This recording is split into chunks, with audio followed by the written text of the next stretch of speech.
pedindo muito a Deus para que isso tudo passe logo, para que a gente possa estar todos juntos novamente, adorando o Senhor, bem perto, né?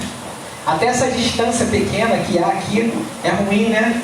A gente que está acostumado a tocar, a gente que está acostumado no meio do culto, um a chorar, abraçar o outro, até isso é ruim, né? Mas a gente entende que tudo que está acontecendo é a vontade do Senhor. Nós não atribuímos nada disso ao diabo, a uma ação maligna, nem oramos para que o diabo seja repreendido, não. A nossa oração é para que Deus tenha misericórdia da humanidade, para que Deus não leve em consideração os nossos pecados e que o seu amor alcance as nossas vidas e pela sua graça nós possamos voltar a uma normalidade, entre aspas, né? Porque na verdade o mundo nunca foi normal, né? Depois do pecado o mundo sempre de ponta cabeça, sempre ao contrário, né? Dentro dos princípios de Deus. Mas para que nós possamos voltar a viver, né? De maneira normal como nós vivíamos anteriormente e continuar pregando o Evangelho, que tudo isso tenha servido para que a gente, como servos do Senhor, possa ter entendido os propósitos de Deus para as nossas vidas, entendido que verdadeiramente esse é o tempo de pregarmos o Evangelho, de falarmos do amor do Senhor Jesus Cristo, e que nós possamos a cada dia ser instrumento de Deus para alcançarmos vidas e vidas e vidas, que, né, a sua vida seja um canal de edificação, que a sua vida seja um canal da pregação desse Evangelho que é vivo, que transforma, cura, que liberta, que ressuscita mortos, como nós vimos aqui agora, né? Você acredita que ainda hoje, através da sua vida, como Deus fez através da vida do apóstolo Pedro, ele possa ressuscitar mortos? Eu sou um morto que fui ressuscitado, né? Não, pastor, mas no caso de Dorcas foi diferente. Eu também acredito que Deus possa ressuscitar pessoas mortas. Mas a maior ressurreição de mortos que pode existir é a transformação de uma vida, né? Como eu disse, eu sou um morto que fui ressuscitado. Você talvez seja um morto também que está sendo ressuscitado pelo Senhor Jesus Cristo. Enquanto o irmão Diogo ministrava essa palavra de bens e vidas, muitas coisas vinham à minha cabeça, né? A primeira delas, enquanto ele falava sobre a necessidade de cuidar dos órfãos e das viúvas, vinha ao meu coração aquilo que é o sonho do pastor desta igreja. Essa semana, inclusive, nós tivemos uma reunião com o pessoal que faz parte do canal da igreja, né? Aqueles que estão à frente do canal da igreja, e eu compartilhei com eles o meu sonho. Quando fala-se de finanças na igreja, desde o momento em que eu me converti lá atrás, né? Sempre fui uma pessoa pobre, morava em comunidade, sempre passei dificuldade financeira. Então, desde o momento em que eu me converti, sempre houve no meu coração o entendimento que o Evangelho ele se dá em duas vertentes: a falada e a vivida. O Evangelho ele não só pode ser pregado, mas ele precisa ser vivido. Eu costumo dizer que o Evangelho vivido nada mais é do que ação social. Eu sempre digo que a nossa igreja é fundamentada em cima de dois pilares: a palavra de Deus, que é a verdade suprema, e a ação social. Os dois pilares da nossa instituição, da Novo Tempo, Comunidade Evangélica, desde que ela foi fundada e estabelecida, é o que? Pregação do Evangelho verdadeiro e genuíno, a palavra de Deus pregada. E o segundo pilar, a ação social, o cuidado com o próximo, o cuidado com os necessitados, o cuidado com aqueles que precisam financeiramente. Esse é o desejo, é o sonho do meu coração. Quando se fala sobre finança, logo vem à minha mente orgulha, porque eu tenho muitos sonhos, né? É lógico que o pastor João não sonha com uma igreja de parede de ouro, nem com um chão de granito de Israel. Eu não sonho com isso. Eu sonho sim com uma igreja confortável, eu sonho sim com boas caixas de som, para que a gente tenha uma dicção melhor do que está sendo falado ou do que está sendo cantado. Eu sonho sim com uma boa refrigeração, ar-condicionados que funcionem. Eu sonho sim com boas estruturas para as crianças lá embaixo na escolinha, uma boa sala de reunião refrigerada, uma boa cozinha, uma boa... Eu tenho toda a igreja projetada na minha mente. Mas eu não sonho com luxo, com ouro, com prata, com pedra, com bronze. Eu não sonho com isso. Até porque eu entendo que tudo isso que eu falei aqui também é cuidado com os órfãos e com as viúvas, né? Porque somos nós, os órfãos e as viúvas, que que sentamos nessas cadeiras, que graças a Deus usufruímos desse ar-condicionado, graças a Deus usufruímos do som. Então tudo isso também é cuidar dos órfãos. Mas o meu sonho principal é que um dia, como igreja, a gente tenha uma condição financeira tão grande, mas tão grande, que a gente possa abençoar pessoas no nível da gente construir casas para pessoas. A gente pegar pessoas da igreja que não têm condições, que moram numa casa onde chove dentro, como passei muito por isso, né? Morei muitos anos dentro de uma casa que quando o tempo virava, meu coração começava, né, a se preocupar, e eu falava com a minha esposa, vai chover, né? Vai alagar tudo, vamos ter que ir para a rua. Eu brincava dizendo que chovia mais dentro de casa do que na rua. Quando começava a chover, era melhor ir para a rua que se molhava menos. Então eu sei que ia passar isso. Então o meu coração ele arde, quando se fala de bens e vidas, meu coração arde e eu oro a Deus todo dia dizendo, Senhor, se esse não for o desejo do meu coração, então não faça. Mas se tu sondar o meu coração e entender que verdadeiramente é o que eu desejo, então que tu nos leve a um nível de prosperidade sobrenatural. Que nós possamos abençoar vidas em um nível extraordinário, né? Esse é o desejo do meu coração. E outra coisa que vinha à minha mente, veio na quinta-feira, enquanto o Diogo falava também vinha à minha mente, quando ele falava sobre as viúvas e os órfãos. Desde umas 2 semanas atrás, na quinta-feira eu fui lá no culto da irmã Jéssica. Então você que mora no bairro 13, que está aqui hoje, e você que está nos assistindo, todas as quinta-feiras, nós continuamos fazendo culto na casa da irmã Jéssica. Desde o início da pandemia, nós não paramos nem um dia sequer. Né? Uma única vez que nós não fizemos o culto, foi porque eu estava passando mal e não pude ir. Mas nesse tempo todo, em nenhum culto nós deixamos de estar lá.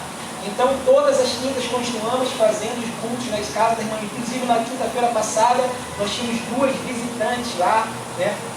Graças ao Senhor Jesus, que elas possam retornar na quinta-feira, possam continuar ouvindo esta palavra que cura, que liberta, que transforma. Quinta-feira da semana passada, quem ministrou lá foi o diácono Jorge, trouxe uma palavra abençoada, falando sobre a cura do leproso, né? O leproso que se aproxima do Senhor Jesus, o leproso que ora ao Senhor Jesus, que pede ao Senhor Jesus que, se fosse da vontade do Senhor Jesus, que pudesse curar ele. Eu acho tremendo que Jesus olha para aquele homem e diz assim, eu quero.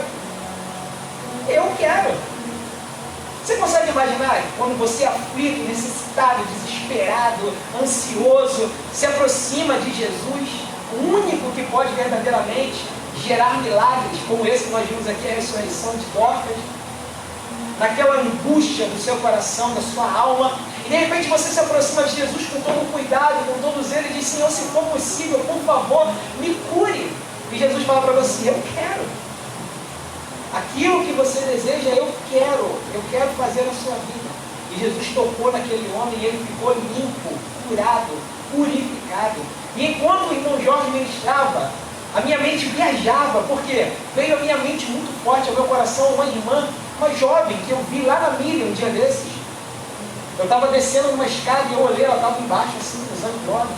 E quando eu olhei assim, ela olhou para mim e ela foi dar um sorriso para mim. Só que quando ela sorriu, a cara dela deformou assim. A cara dela toda deformada, rindo para mim assim. E quando eu vi aquela cena que entrou, rasgou meu coração. Enquanto o diácono Jorge ministrava lá, só vinha aquela menina na minha mente, eu com uma vontade de chorar imensa. E quando o irmão Diogo estava falando aqui sobre a viúva, só vinha aquela jovem na minha mente de novo. Eu só me lembrava dela, que o Diogo falando das viúvas, eu lembrando dela, falei, meu Deus, que mistério é esse? Por que está com essa menina fixa na minha mente, essa jovem fixa na minha mente?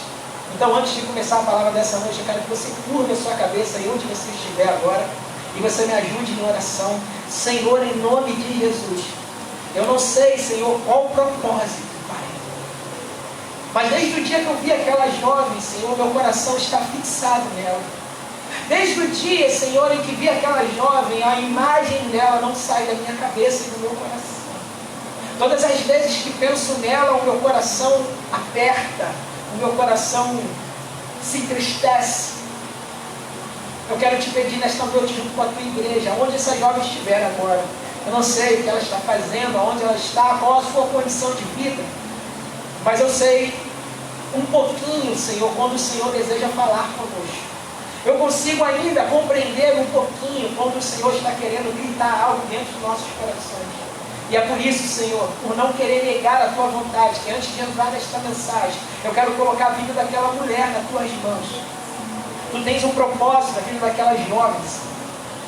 Como eu disse, não sei qual a condição de vida, onde ela se encontra, o que ela está fazendo agora. Mas eu sei, Pai, que Tu tens um desejo profundo de transformar a vida daquela mulher. Então, Senhor, aonde ela estiver agora, que o Teu Espírito, que é aquele que convence o homem do juízo, do pecado, que esse mesmo Espírito que tem nos convencido, transformado as nossas vidas, que esse mesmo Espírito vá lá onde estiver essa jovem agora. Que o Teu Espírito use a Tua palavra, Senhor, para alcançar o coração daquela jovem, Senhor. E que eu possa, com esses mesmos olhos que contemplaram a deformidade do pecado na vida do ser humano, ver, Senhor, a graça de Deus transformadora sobre a vida daquela mulher. Que esses mesmos olhos que ao contemplar a degradação do pecado na vida humana, possa contemplar a graça de Deus transformadora sobre a vida daquela jovem, Senhor. Eu entrego a vida dela nas Tuas mãos nessa noite, aonde ela estiver, que Tu possas alcançar a vida daquela jovem, Pai. Se for da Tua vontade, Senhor, que o Senhor me permita que eu possa ser um instrumento de Deus para pegar o Teu Evangelho para aquela mulher. Amanhã eu estarei lá, Senhor. Se for da Tua vontade, coloca ela no Teu caminho, Senhor, para que eu possa pregar a Tua palavra, Senhor, para que eu possa falar do Teu amor, para que eu possa, Senhor, de alguma maneira, em Ti, expressar a graça do Senhor Jesus sobre a vida daquela jovem, Pai. Assim, Deus, como igreja, nós oramos e entregamos a vida daquela jovem nas Tuas mãos, em nome de Jesus. Amém? Amém? Vamos para a palavra do Senhor, como nós temos ministrado esse mês de julho, que é o mês do fruto do Espírito. Nós já falamos sobre 3 frutos do Espírito, não é isso? Hoje é o 4º. Então o texto que nós temos usado como base é Gálatas capítulo 5, a partir do versículo 16. Gálatas capítulo 5, a partir do versículo 16. Que diz assim: portanto eu vos afirmo, vivam pelo Espírito, e vivendo pelo Espírito, de maneira alguma vocês satisfarão as vontades da carne. Note que só há uma maneira de não satisfazer as vontades da carne. E qual é essa maneira? Qual é essa maneira? Vivendo pelo Espírito. Se não vivermos pelo Espírito, por mais que haja em nós um desejo profundo de não nos entregarmos aos desejos carnais, não haverá em nós nada que possa resistir a esse desejo que habita em nossa carne. Então só há um jeito de vencer os desejos carnais: vivendo uma vida pelo Espírito. E ele diz no 17: porquanto a carne luta contra o Espírito, e o Espírito luta contra a carne. Eles se opõem um ao outro, de modo que não consigamos fazer o que queremos. Contudo, se nós somos guiados pelo Espírito Santo, já não estamos mais subjugados pela lei do pecado. Ora, as obras da carne são manifestas. O irmão Diogo falou isso quarta-feira, achei muito interessante. Eu até fui procurar o significado da palavra obras da carne. Obras da carne significa pecados originados tipicamente da natureza caída do homem. Ou seja, todas as vezes que você ouvir falar agora sobre as obras da carne, você vai entender que as obras da carne nada mais é do que as consequências da natureza pecaminosa que habita em nós. Ou seja, essa natureza adâmica, pecaminosa, que veio sobre nós quando Adão e Eva pecaram, ela se manifesta por meio das obras da carne. Aí ele começa a enumerar essas obras da carne. São a imoralidade sexual, a impureza e a libertinagem, ou a lascívia.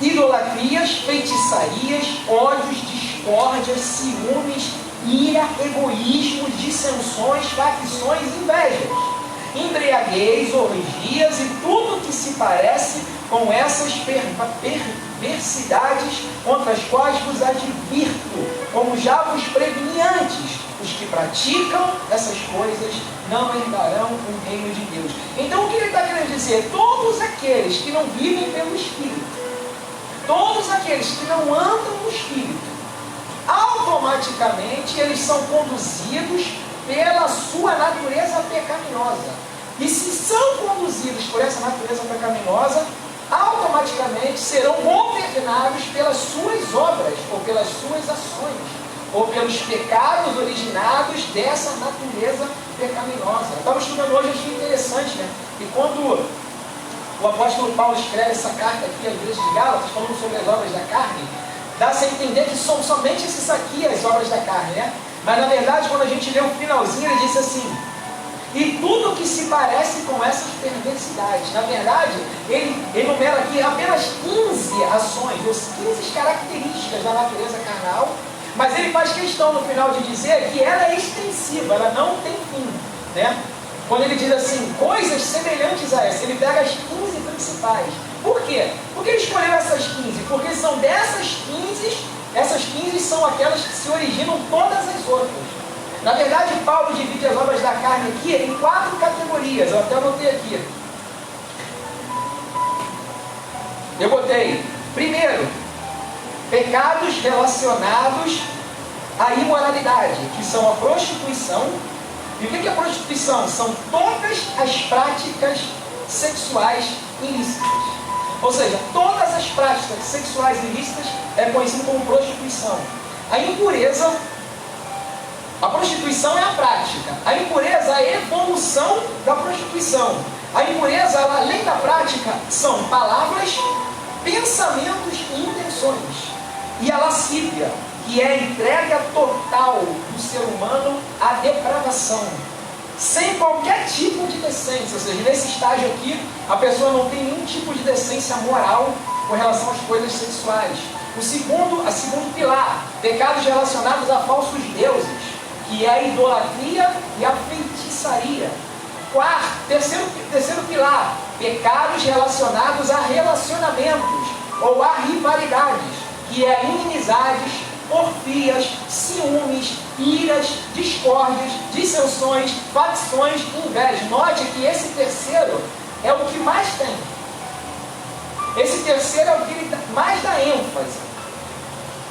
Pecados, e o quarto e último pecados relacionado a excessos, que é a embriaguez e glutonaria. Desses pecados se originam todos os outros que você já conhece.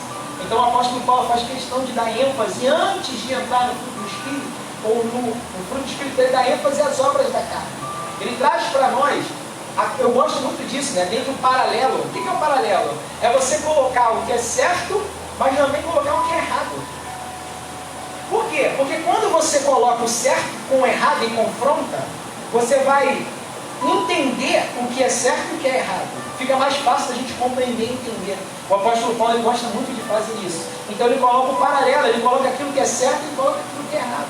Ele coloca aquilo que eu posso enxergar visualmente ou ouvir, aquilo que é certo e aquilo que é errado. Aí ele entra nas obras do Espírito. E eu acho tremendo que ele diz aqui no versículo 24, ele diz assim: os que pertencem a Jesus Cristo. Quem são aqueles que vivem pelo Espírito? Os que pertencem a Jesus Cristo. Por quê? Porque não há como viver pelo Espírito se não somos de Jesus Cristo. Não tem como um ser humano por si só dizer assim, não, agora eu vou andar no Espírito. Ele não consegue. O primeiro passo é ele ser de Jesus Cristo. Então ele diz, aqueles que são de Jesus Cristo, ou que pertencem a Jesus Cristo, aí ele diz, crucificaram a sua carne. Ou seja, sacrificaram a sua carne, o seu desejo carnal. Ele diz aqui, as suas paixões e os seus desejos. Aí no 25 ele diz, se vivemos pelo Espírito, logo, de igual forma, andaremos pela direção desse Espírito. Olha que tremendo. Se eu digo assim, eu vivo pelo Espírito, é automático que as minhas práticas diárias serão aquelas que serão guiadas pelo Espírito. É lógico que as minhas práticas diárias não estarão relacionadas com essas obras da carne. Ou seja, é lógico que eu não vou andar em prostituição, em impureza, em lascívia. É lógico que eu não vou andar em idolatria, feitiçaria. É lógico que eu não vou andar em inimizades, porfias, ciúmes, iras, discórdias, dissensões, facções, invejas. É lógico que eu não vou andar embriagado e nem vou ser um glutão. Porque eu vivo pelo Espírito, porque eu sou de Cristo, e se eu vivo pelo Espírito, eu ando pelo Espírito. Eu ando pela direção do Espírito. Eu ando guiado pelo Espírito Santo.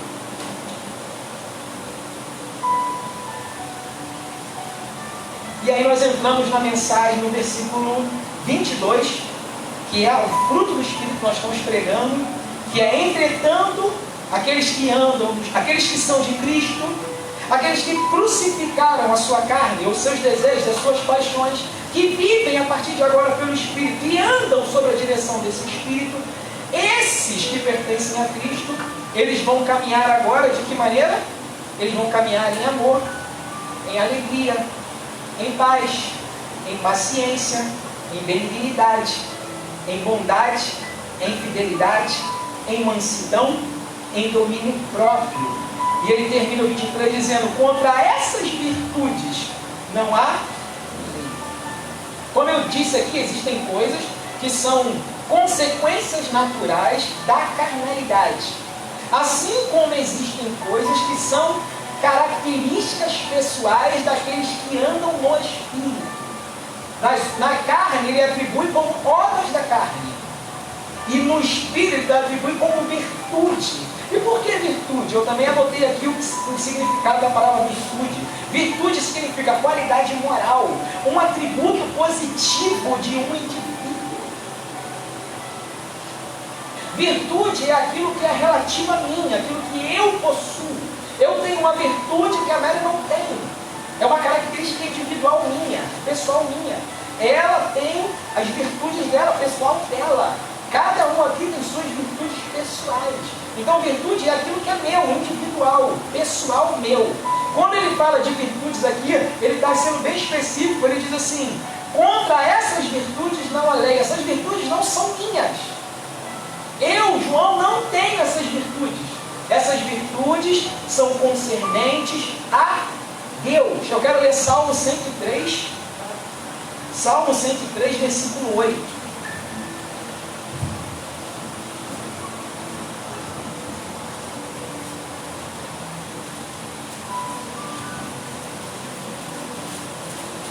Salmo 103, versículo 8.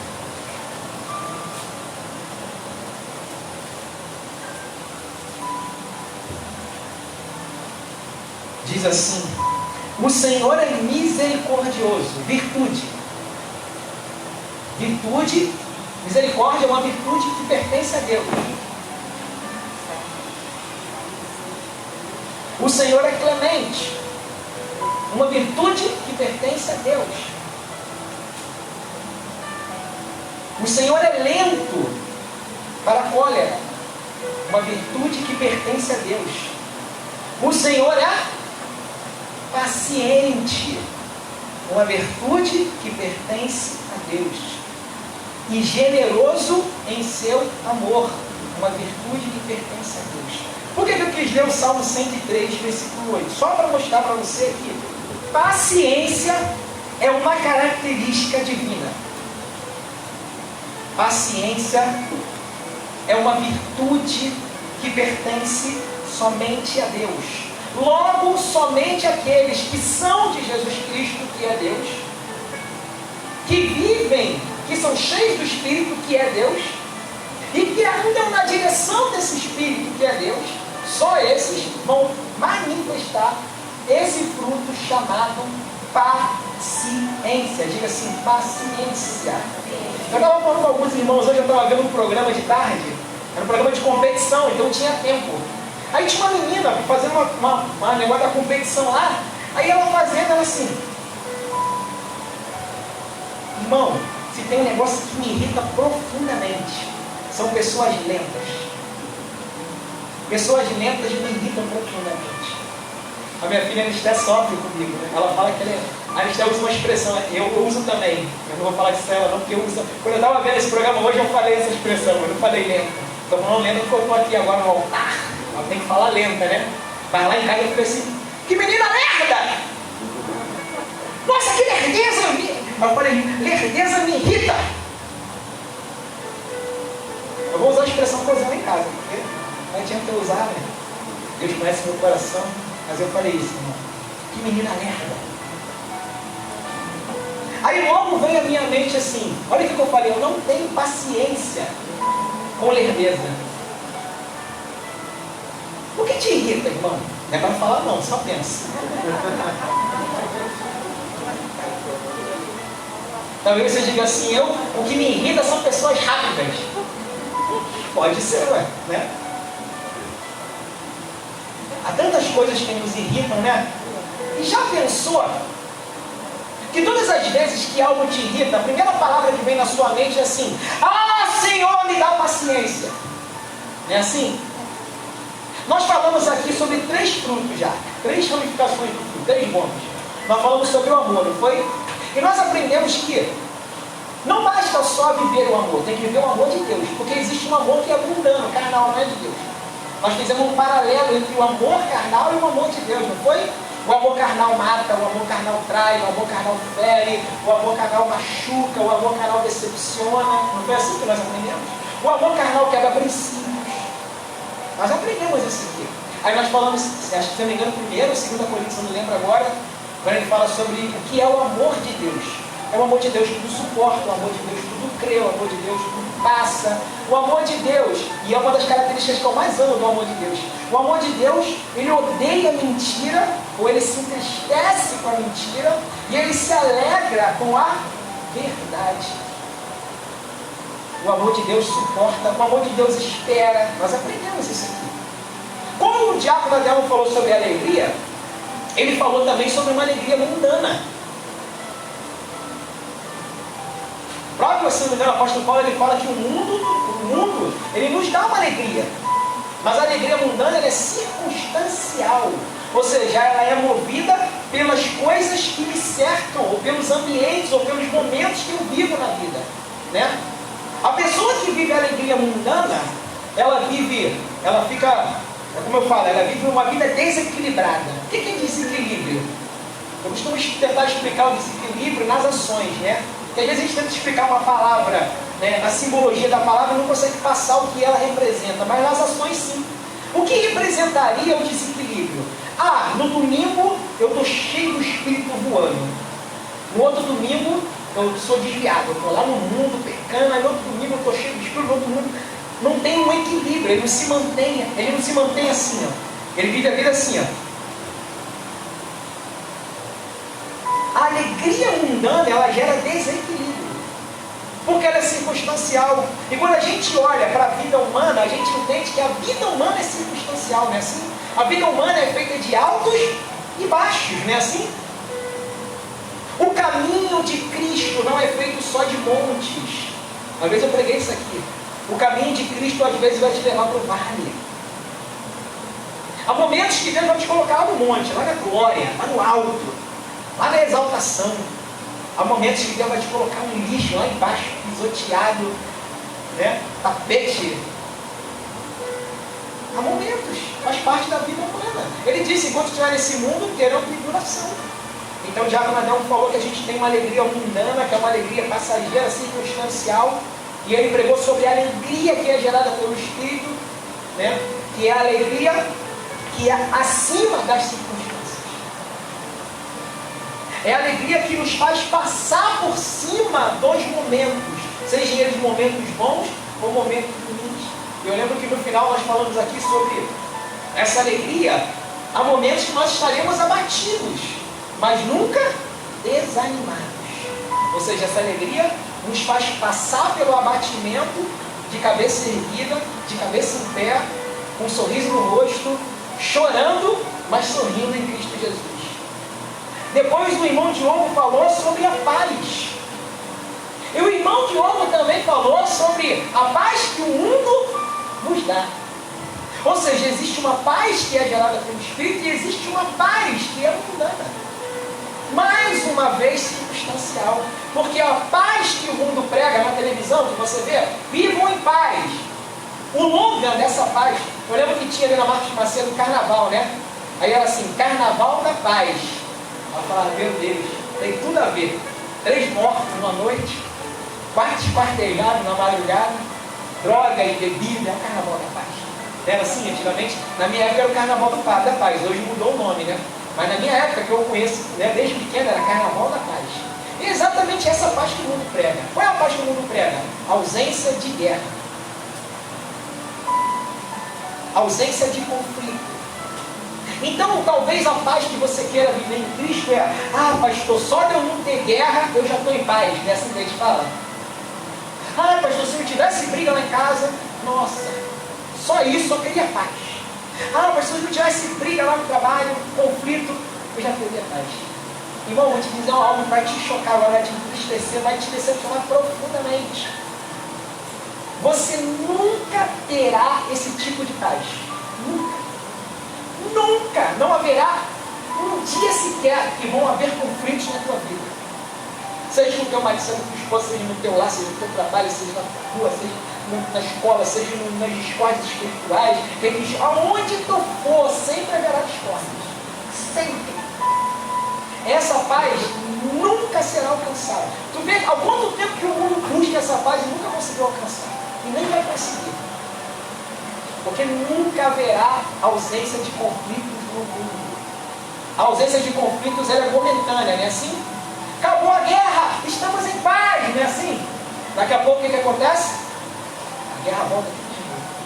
Mas o irmão Diogo falou que a paz que vem de Cristo, ela guarda o nosso coração e a nossa mente. Eu achei tremendo isso. Ela blinda, ela nos protege, protege o nosso pensamento, nosso sentimento. Olha que fantástico isso. Porque aonde nós somos mais confrontados, se não na nossa mente e nos nossos sentimentos, não é assim? Porque os conflitos nada mais são do que sentimentais e mentais. Quem aqui saiu fisicamente num soco com alguém? Lembra a última vez que tu saiu na pancada com alguém de mão? Eu já nem lembro mais como foi. E aí, talvez você fixe isso na tua mente como a maior guerra que você teve. Mas as maiores guerras que nós vivemos não são as físicas. São aquelas que ocorrem na mente e nos sentimentos. Principalmente nos sentimentos.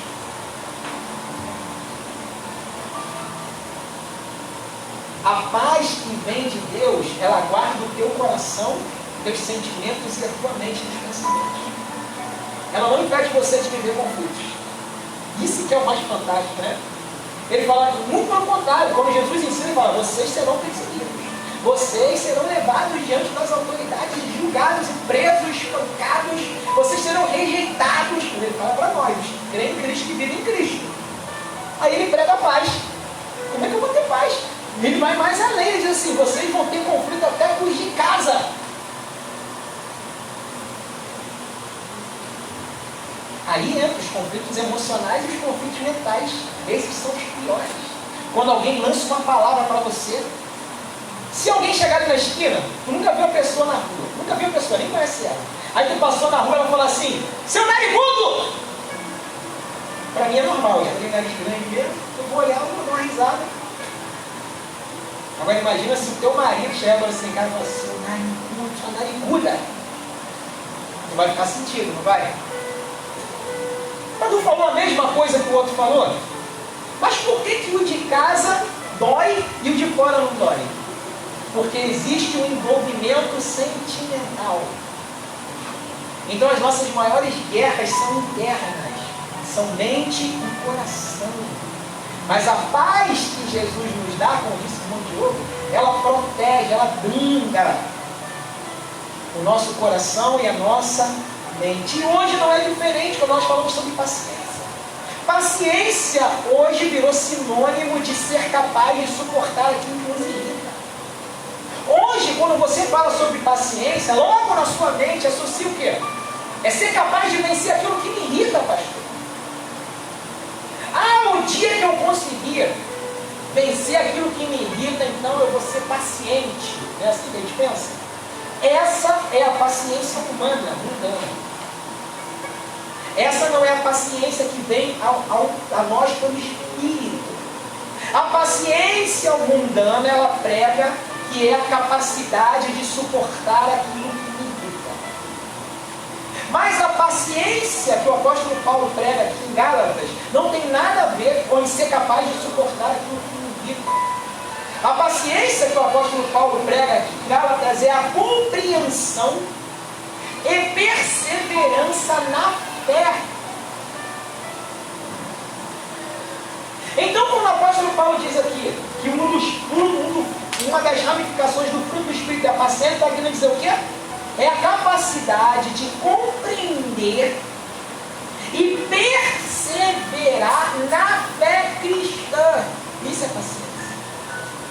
Eu anotei assim: paciência é acreditar na palavra de Deus e perseverar em seu caminho, tendo a certeza que seremos recompensados com boas coisas. Então, o que é paciência? Eu achei interessante essa parte, né? Porque paciência está associada à fé. Diga assim, fé. Hebreus capítulo 11 diz que importa que aquele que se aproxima de Deus tenha fé. Por quê? Porque Deus é galardoador, recompensador daquele que tem fé.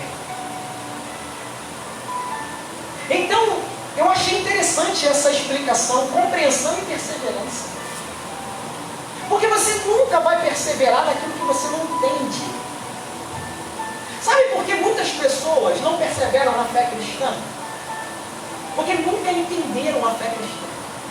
Se eu perguntasse para você aqui, qual a razão da tua crença? Você teria uma resposta para mim? Qual o motivo que te levou a professar uma fé no Senhor Jesus Cristo? Talvez você não tenha uma resposta para mim. Porque você nunca compreendeu, você nunca entendeu o que significa o que Jesus fez por você na cruz do Calvário.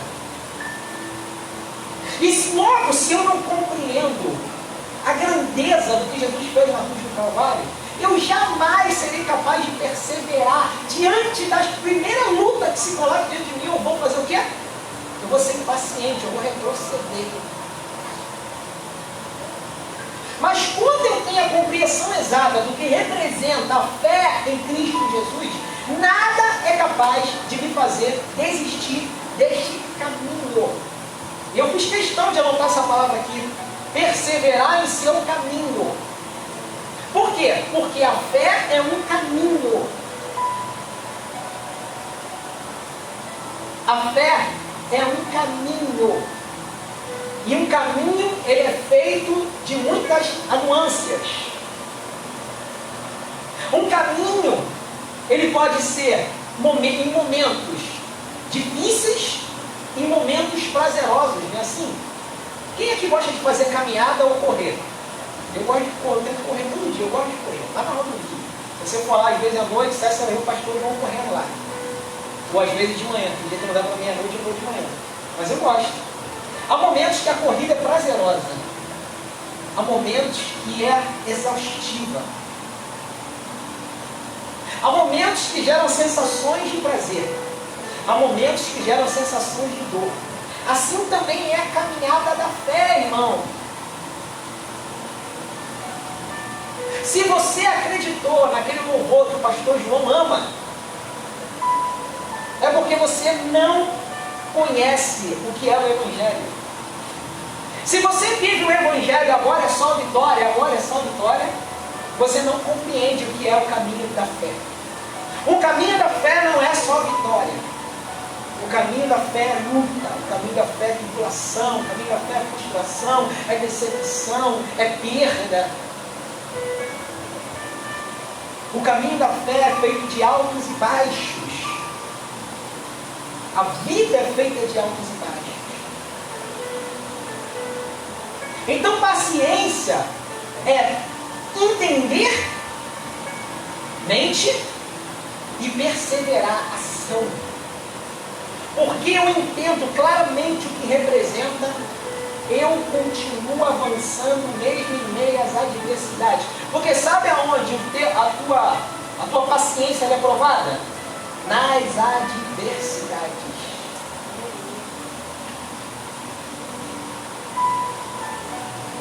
Perseverar quando tudo está bem é muito fácil. O difícil é perseverar quando as coisas não caminham do jeito que nós projetamos. Eu gosto muito daquele texto que diz assim: eu é que sei os pensamentos que tem a respeito de vós. Pensamentos de paz e não de mal, para vos dar o fim que desejais. A gente ama esse texto, não é assim? A gente abraça ele para glória a Deus, Jesus. Tu que sabes os pensamentos que tem a meu respeito. E os teus pensamentos ao meu respeito sempre são pensamentos de paz e não de mal. Glória a Deus. É só paz, não tem mal. Para vos dar o fim que desejais. Aí é a melhor parte, né? Saber que Deus quer dar o fim que eu desejo. Mas note que ele disse assim: eu vou dar o fim que vocês desejam. Agora, o caminho não é como vocês querem.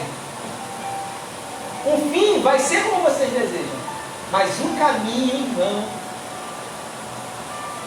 A gente gosta do fim da história de Jesus, né? Quando ele levanta do túmulo, né? Assim, vem triunfante, atravessa as paredes. Quando ele entra nos céus, oh, quem é esse? O Rei da Glória. Abram as portas para que entre o Rei da Glória. Para que entre da Glória. A gente ama essa parte. Mas e o caminho? Nasceu de uma mulher, foi traído, foi negado. Aqueles que o aplaudiram foram aqueles que gritaram: você fica. Foi esbofeteado, foi julgado como o pior dos seres, foi condenado à pior morte que existia, a morte de cruz. O texto diz, né? Como homem, Jesus só foi humilhado, né? Assim, ele era Deus, se humilhou, desceu à terra como homem, homens de dores, o pior entre os homens, a pior morte, o pior caminho. O símbolo do caminho de Jesus é a cruz. E sabe qual é o símbolo do teu caminho de fé? Depois você lê em casa. Eu anotei aqui, ó. Quer ver se eu acho? Lucas 9, 23 e 26. Depois lê em casa. Lucas 9, 23 e 26. O teu caminho é o mesmo caminho de Jesus. Ele disse: aquele que quiser me seguir, negue-se a si mesmo. Tome a sua cruz e me siga. Quem quer seguir a Jesus ainda?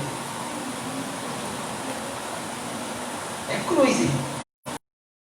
Não é vitória, vitória, vitória, não.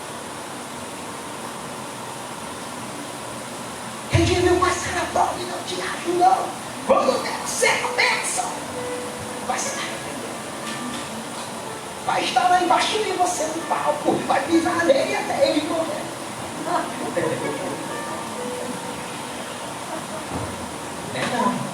Cruz. É dor.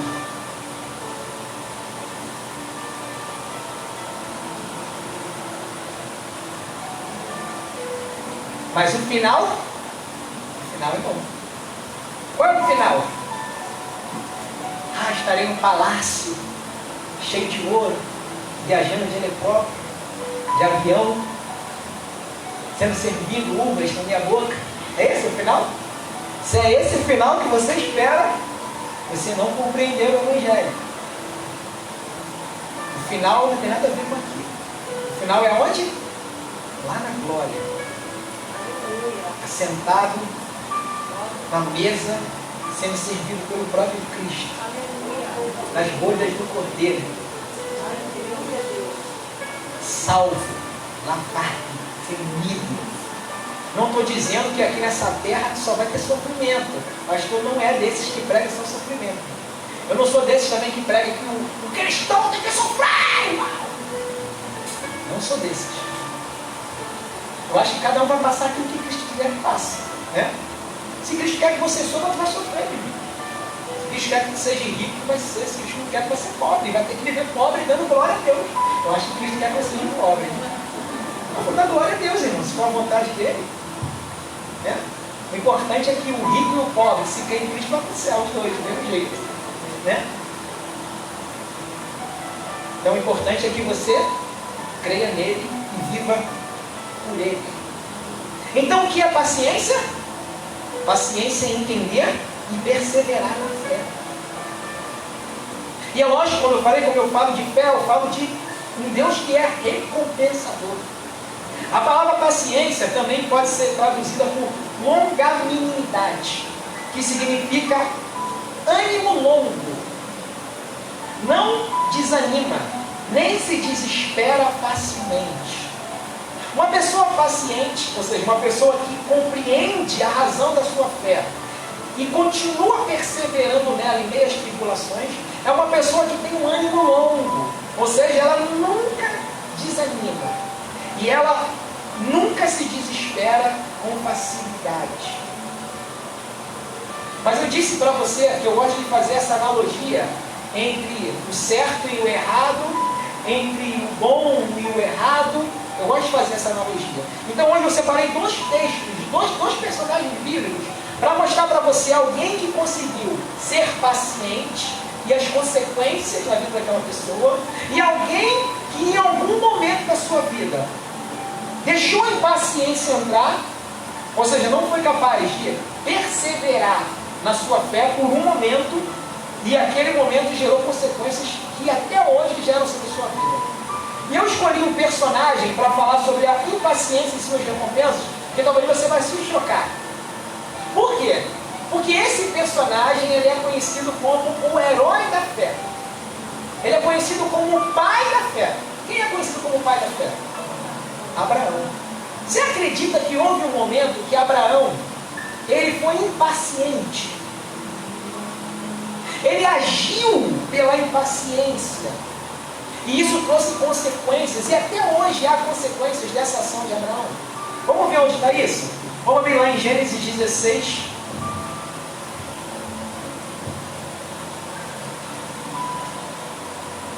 Antes eu quero ler Gênesis 12, versículo 1 ao 3. Depois abre lá no 16.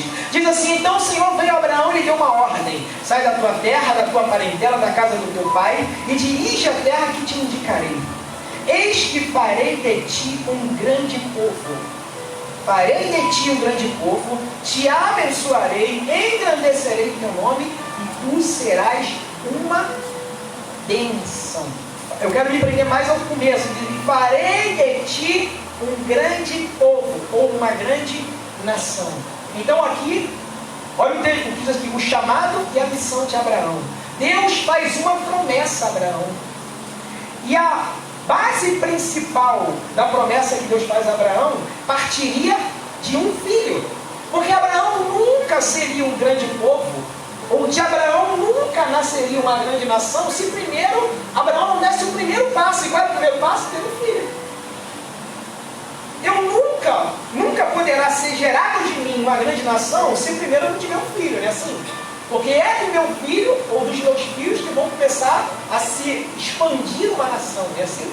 A Misté vai ter um filho, a Radassa tem outro, aí a Radassa tem mais dois, o filho da Radassa tem mais 5, e assim vai até se tornar uma grande nação. Então a tônica da promessa de Deus a Abraão era: Abraão gerará um filho. E a partir desse filho, o seu nome será engrandecido, todas as nações da terra serão abençoadas, todas as famílias da terra serão abençoadas, seu nome será levado em todas as nações, como todo mundo conhece Abraão. Então a tônica da promessa de Deus a Abraão era: eu vou te dar um filho, e desse filho eu cumprirei o meu propósito, a minha missão através da sua vida. Agora sim, vamos para Gênesis 16. Versículo 1. A mulher de Abraão, que se chamava Saraí, não conseguiu lhe dar um filho. Note que o texto começa dizendo o quê? O que o texto diz logo no início? Ao que de Abraão? A mulher de Abraão. A mulher de Abraão. Pensa comigo. Se Deus tem uma promessa na minha vida, e Ele diz que através da minha vida surgirá uma grande nação, e é lógico, como eu falei para você, para ser o filho. Pensando naturalmente, qual é aquela que Deus vai usar para gerar esse filho? A minha mulher, não é assim? Deus não é maluco, né? Deus não é bom. Deus é certo. Então é natural que Sara, ou Saraí, era o seu ventre que Deus ia usar para gerar o primeiro filho que dele formaria-se uma grande nação. Mas o texto diz aqui que ela não conseguiu dar um filho a Abraão. O tempo passou e ela não conseguia engravidar. Então ela teve uma brilhante ideia. Movida pelo quê? Pela impaciência. O tempo passou, os anos se passaram, a promessa não cumpriu, aquilo queimava na mente deles, no coração deles, não viam filho, ela não conseguia já filho, ela já era avançada em idade e cada ano que passava, mais velha ela ficava, além disso era estéril.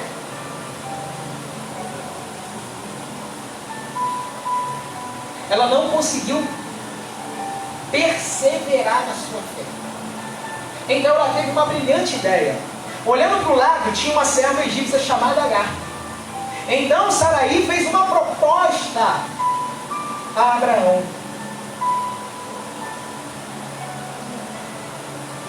Saraí era uma mulher sábia, né? Como assim sábia? Olha os termos que ela usa. Senhor, eu fico imaginando essa cena. Senhor, por favor, senta aqui. Abraão, não, eu não quero nem ouvir. Por favor, Senhor. Pelo menos me ouve. Quando a mulher fala assim, quebra o homem, né? Tá bom.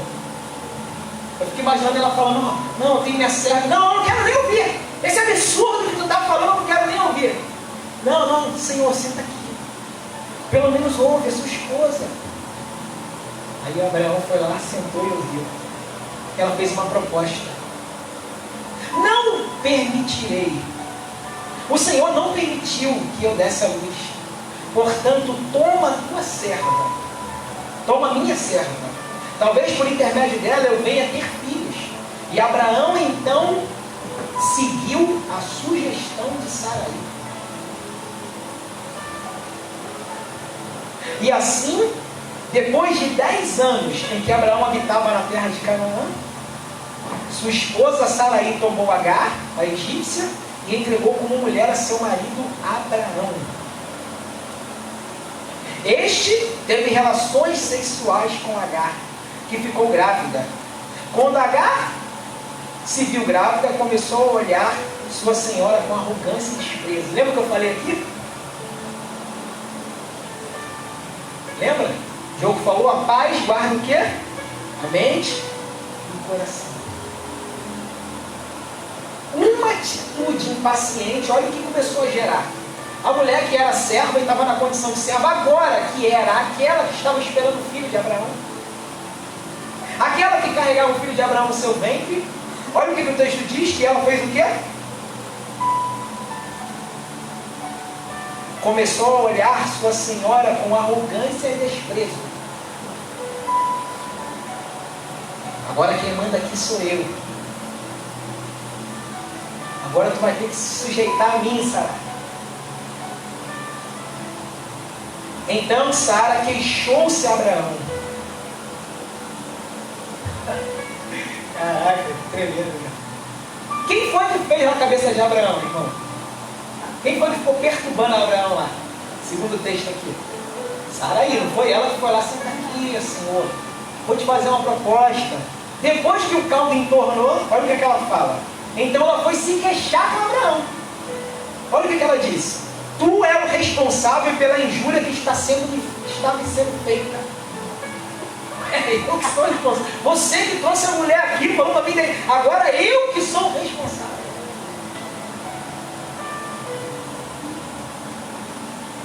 Coloquei minha serva em teus braços. E desde que se viu grávida, ela começou a tratar-me com desprezo.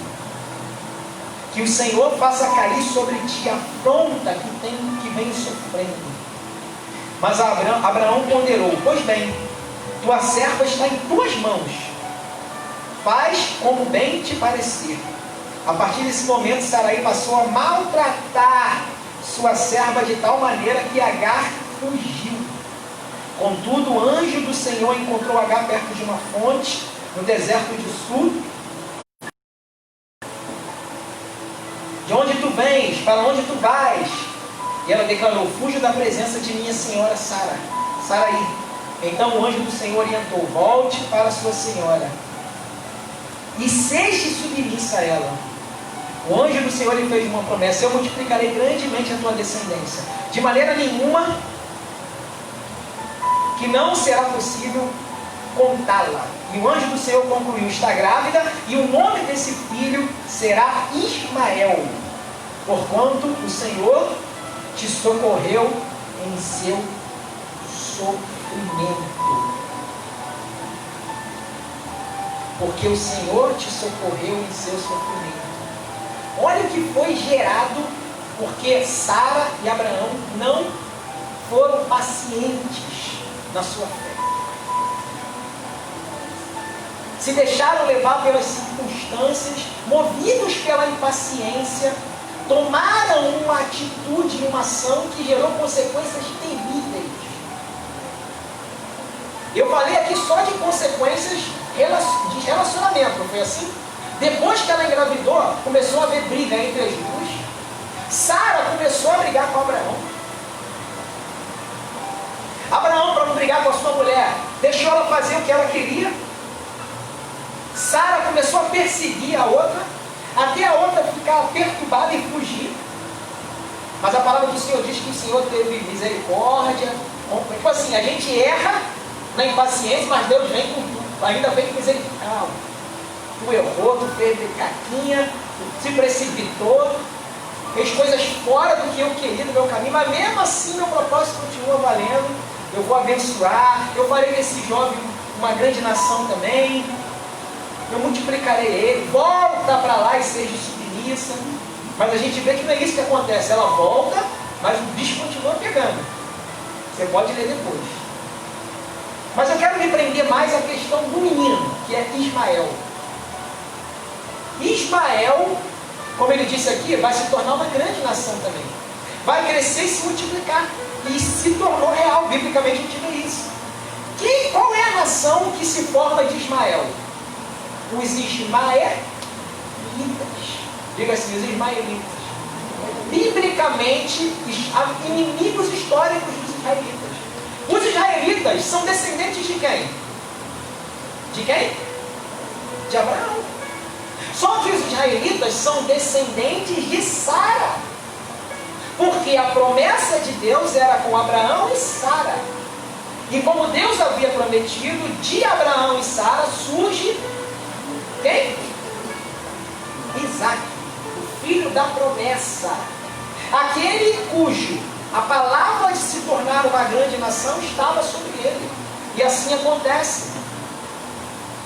Isaac gera quem? Quem lembra? Jacó e Esaú. Jacó gera 12 filhos, que se tornam os 12 filhos de Israel. E ali começa a expandir a nação dos hebreus. Então os hebreus e os judeus são os descendentes de Isaac, o filho da promessa. E os ismaelitas também são descendentes de Abraão, só que filhos de Agar, a escrava. Ou seja, filhos da impaciência. E os filhos da impaciência se tornam os piores inimigos do filho da paciência, que é Isaac. Sabe quem são os ismaelitas hoje? Você acredita que até hoje há uma guerra histórica entre os ismaelitas e os hebreus?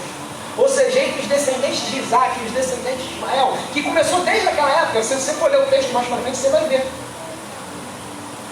que houve um momento que Ismael tenta contra a vida de Isaac. Ismael tenta contra a vida de Isaac, ainda criança, bebê. E até hoje há uma briga histórica entre os ismaelitas e os israelitas, ou os judeus. Porque hoje os ismaelitas são os árabes. E você conhece todo o contexto histórico, de Israel nos dias de hoje, que há uma guerra, que eles se declaram guerra santa, entre os árabes e os judeus, pelo território da cidade de Israel. As cidades de Israel são controladas e dominadas pelos descendentes de Ismael. E as cidades em Israel são controladas pelos descendentes de Isaac. Então, até hoje, como consequência de uma atitude impaciente, uma consequência eterna, histórica, até os dias de hoje vem sobre a vida de Abraão, sobre os descendentes de Abraão. Até hoje é uma guerra declarada entre esses dois.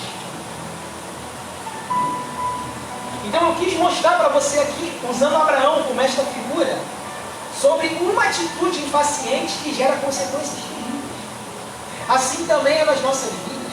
Se você for parar para pensar quantas atitudes impacientes você tomou e quantas consequências até hoje você colhe sobre a sua vida. Um mau relacionamento, uma precipitação, talvez numa escolha profissional,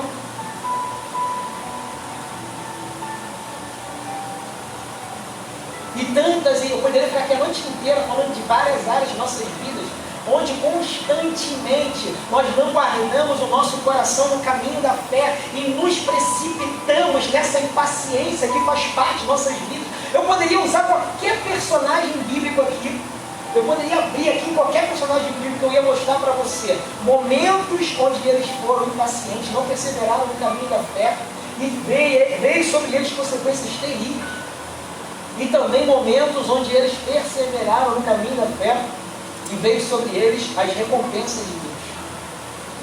Então, quantas atitudes impacientes nós tomamos que geram consequências, muitas das vezes pequenas, muitas das vezes médias, mas às vezes gigantescas. Muitas das vezes a solução é prolongada e muitas das vezes, irmãos, é eterna. É eterna.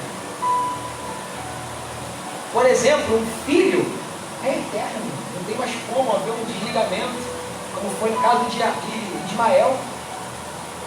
Uma enfermidade é eterna. Não, às vezes não tem cura, tem enfermidades que não tem cura.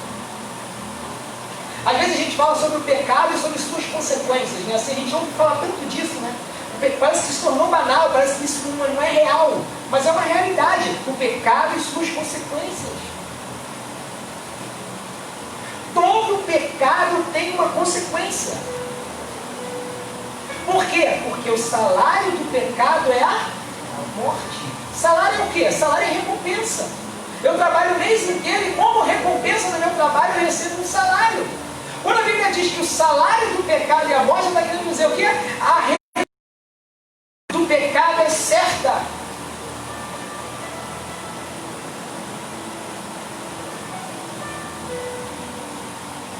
Pode ser tardia, mas é certa. Pode ser pequena, mas é certa. Todo pecado tem uma consequência. Assim como existem níveis de pecados, existem níveis de consequências. Mas todo pecado tem uma consequência. É lógico que se eu mentir, a consequência será num nível. Se eu matar, a consequência será em outro nível. Mas não deixa de haver uma consequência. Abraão e Sara se moveram debaixo de impaciência. Abraão e Sara não compreenderam o princípio que Deus havia estabelecido sobre eles. E diante da adversidade, do tempo, das circunstâncias contrárias, não foram pacientes, não perseveraram no caminho. Não, Deus falou, vamos esperar, Abraão. Deus falou, vamos continuar firme, vamos perseverar nesse caminho. Se Deus falou, Ele vai cumprir. Não podemos estar com 500 anos, Ele vai gerar um filho, porque Ele é fiel. Ele cumpre as suas promessas. Ele não é homem para que minta, nem filho do homem para que se arrependa. Ele é fiel, Abraão. Vamos esperar, Abraão. Mas não. E por um instante se desviaram do caminho da fé. Foram impacientes. Não perseveraram na promessa de Deus. E por isso veio sobre eles uma consequência que dura até os dias de hoje. Mais de 3.000 anos, e até hoje as consequências vêm sobre Abraão. Até hoje, consequências terríveis vêm sobre os descendentes de Abraão. E agora eu quero terminar falando sobre alguém que foi paciente. E vou mostrar também as consequências. Abre lá no livro de Esther.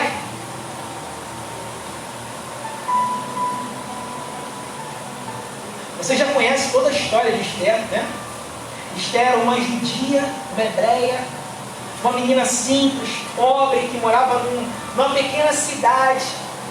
Uma menina criada pelo seu tio, uma menina que tinha perdido seus pais. Era criada por um tio. E de repente, algo sobrenatural acontece. Havia um rei de uma das nações mais poderosas do mundo naquele tempo, que era casado com uma rainha linda chamada Vasti. E um dia esse rei, fazendo as suas festas reais, regadas a bebidas alcoólicas, embriaguez,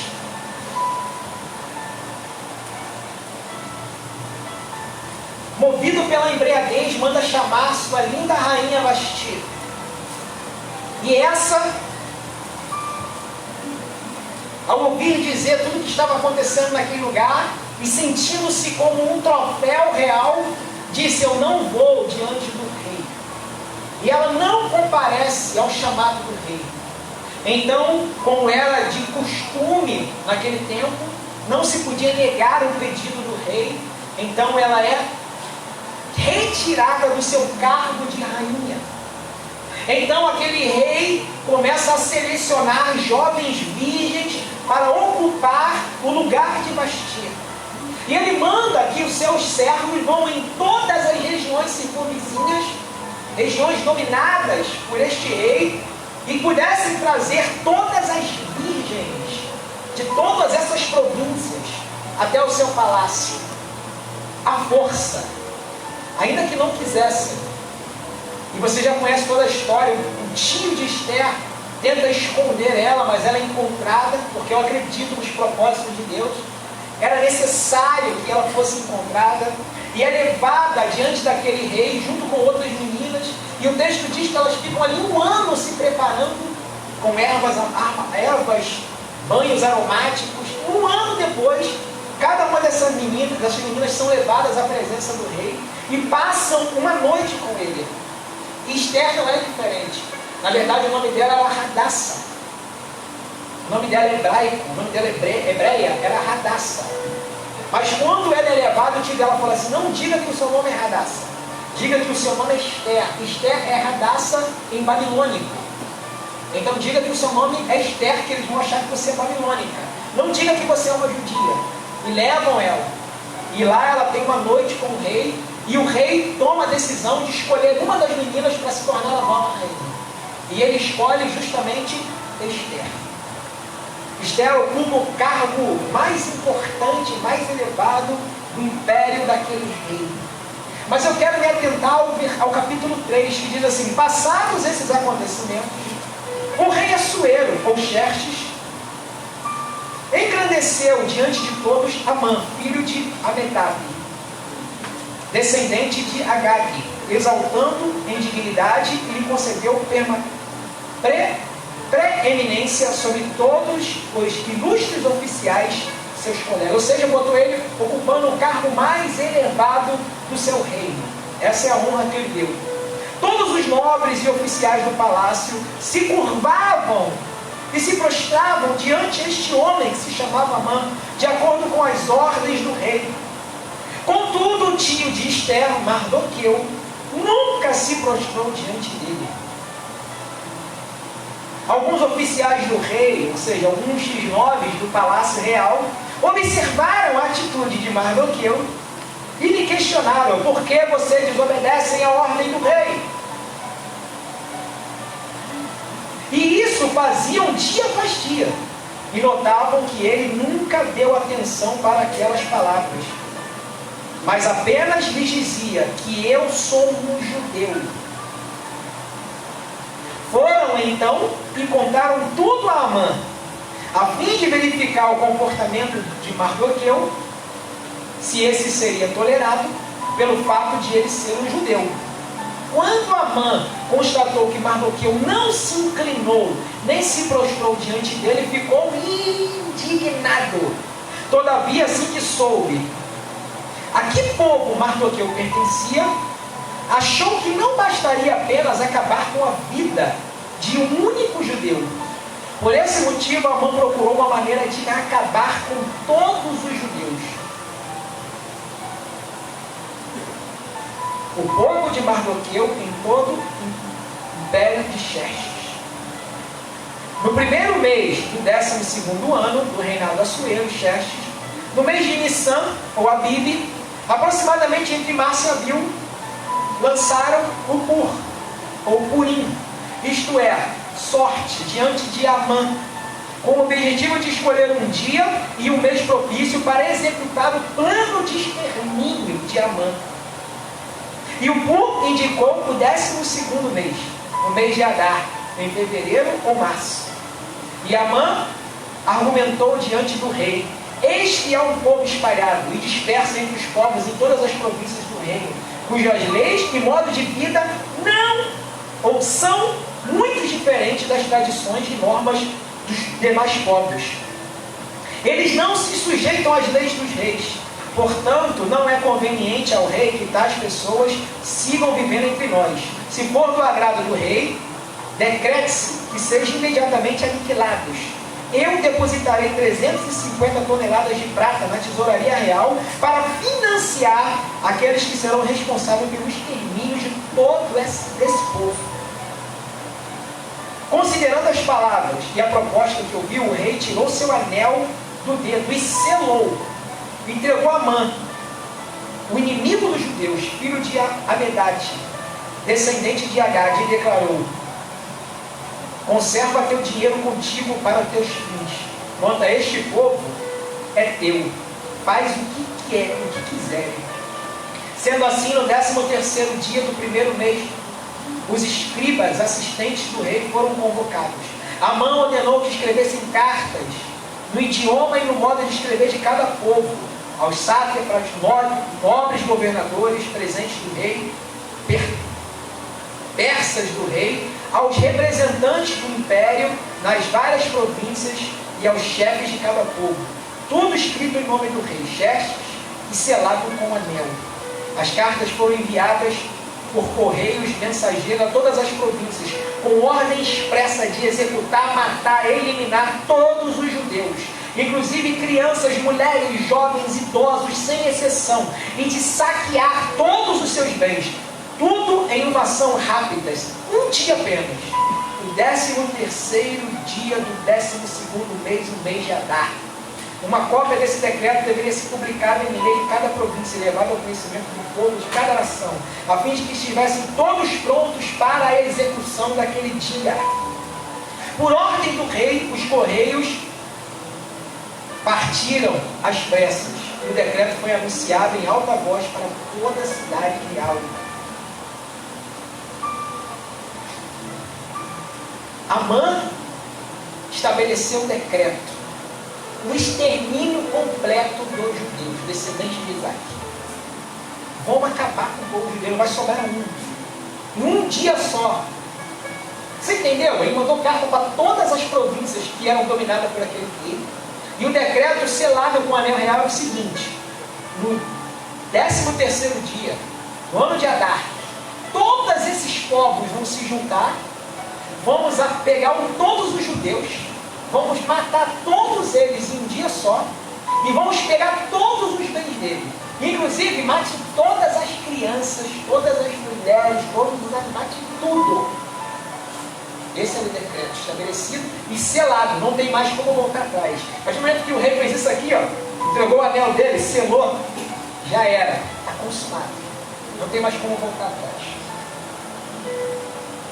Assim que Mardoqueu, filho de Esther, soube disso, rasgou as suas vestes, colocou um pano de saco sobre si, se cobriu de cinzas, saiu pela cidade chorando e lamentando amargamente em alta voz. Em seguida, dirigiu-se até a porta do palácio real. Todavia não pôde entrar, porque ninguém vestido de pano de saco tinha permissão para entrar nas dependências do palácio real. Em todas as províncias onde chegava a palavra do rei, por meio de seu decreto, lido nas praças, houve grande consternação e choro entre os judeus. Jejum, clamor e lamentação. Muitos se deitaram em pano de saco e cinza. Quando as criadas de Esther e as oficiais responsáveis pelo harém lhe contaram o que passava com Mardoqueu, ela ficou aflita e mandou-lhes roupas para que vestisse. Tirasse o pano de saco e cinzas do corpo, todavia Mardoqueu não quis aceitá-las. Então Esther convocou Atã, um dos oficiais do rei, destacado para ser seu servo, e deu-lhe ordens expressas para descobrir o que estava atormentando seu tio Mardoqueu, e por que ele estava tão angustiado. Atã foi falar com Mardoqueu e encontrou na praça da cidade, em frente à porta do palácio real. Mardoqueu lhe contou tudo o que tinha ocorrido com ele, e a soma exata de prata que Amã havia prometido depositar na tesouraria do rei para a execução da matança total dos judeus. Também lhe deu a cópia do decreto proclamado na capital Suzã, que determinava o extermínio de todos os judeus, para que ele a mostrasse a Esther e lhe explicasse tudo o que estava acontecendo, e lhe pedisse que fosse falar com o rei, e lhe implorasse por misericórdia, e lhe intercedesse junto a ele em favor do seu povo. Em seguida, Atã retornou e comunicou a Esther o que Mardoqueu lhe havia relatado. Então ela orientou a transmitir a seguinte mensagem a Mardoqueu: todos os oficiais do rei e todo o povo das províncias do império sabem que existe somente uma lei para qualquer homem ou mulher que se aproxime do rei no pátio interno sem que seja chamada por ele. Tal pessoa será morta, a não ser que o próprio rei lhe estenda o cetro para a pessoa mediante esse sinal e lhe salve a vida. Eu não sou chamada na presença do rei já faz mais de 30 dias. Quando Mardoqueu recebeu esta resposta de Esther, imediatamente ele mandou uma resposta para ela dizendo: não imagines que somente por estar vivendo no palácio do rei será a única a escapar da matança dos judeus. Porquanto, se calares neste momento crucial, certamente socorro e salvação surgirão de outra parte para os judeus. Mas tu e a casa de teu pai e teus familiares todos serão mortos. Quem sabe não foi para isto que Deus lhe nomeou rainha da Pérsia. Eu quero que você imagine Esther agora, irmão. Rainha, há 30 dias que o rei não chamava ela, ou seja, há 30 dias que o rei desprezava ela. Ela não tinha contato com o rei há 30 dias. E existia uma lei que se você se apresentasse diante do rei sem ser chamado, no pátio externo, você deveria ser morta, a não ser que o rei tivesse misericórdia da sua vida e estendesse um cetro sobre a sua direção, poupando a sua vida. E de repente ela ouve a notícia de que seu tio está em praça pública, chorando, lamentando, triste, vestido de pano de saco, e o seu coração se angustia: o que está acontecendo com meu tio? E ela não pode sair do palácio para ir lá averiguar o que está acontecendo, então ela manda um dos seus servos. E o seu tio, primeiro ela manda ele enviar roupas, e ele não pega as roupas, ela volta, ela manda ele de novo, para procurar saber o que está acontecendo. Então ele relata aquele servo que está acontecendo, e ele manda uma resposta a ela, dizendo que ela precisa urgentemente ir diante do rei, se prostrar diante dele, se humilhar, pedir misericórdia, clemência, socorro, por favor, para que aquele rei pudesse, de alguma maneira, salvar o seu povo daquele decreto. Aí ela manda a resposta para ele dizendo: mas tio, todas as vezes, alguém não pode entrar nessa doença sem ser chamado, já tem 30 dias que eu não entro. Aí ele manda uma resposta para ela dizendo assim: tudo bem, Esther, tudo bem. Não acha você que só porque você agora está aí no palácio tirando onda e é a mulher do rei, que você vai ser salva? Tudo bem, tu pode até ser salva, mas os teus familiares que estão aqui vão morrer todo mundo, tua família vai ser aniquilada. Você que sabe. Quem sabe não foi para isso que Deus te colocou aí. Eu quero que você se coloque no lugar de Esther agora, irmão. O que você faria? Pensa em tudo isso que eu te falei agora. Qual seria a tua ação? Será que você seria impaciente? Você sairia correndo na mesma hora? Entraria diante do palácio do rei, gritando, e falaria: rei, eu te peço clemência, por favor! É o meu povo! Não permita que isso aconteça! Eu não poderia ter feito isso, talvez eu e você faríamos, né? Movidos pela nossa impaciência, movidos pelo sentimento de ouvir que a pessoa que te criou e é como seu pai, está em praça pública, aos prantos. Ouvir isso do seu pai, né, que te criou, dizendo para você: tudo bem, tu quer ficar no palácio, no bem bom, fica aí.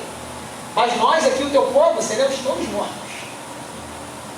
E por tua causa. Porque Deus te colocou aí para isso. Deus te colocou aí para esse propósito. Faz alguma coisa. Mas vamos ver como é que Esther agiu?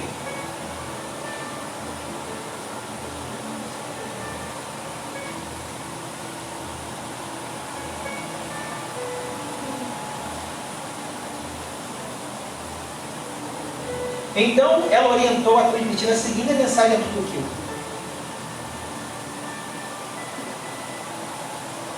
Onde eu parei?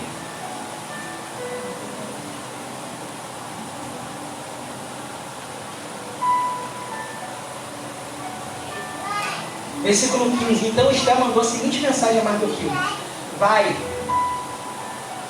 ajunta todos os judeus que se acharem na capital, Suzã, jejuem por mim, não comam, não bebam, façam isso por 3 dias, de dia e de noite. Eu também vou jejuar 3 dias e 3 noites.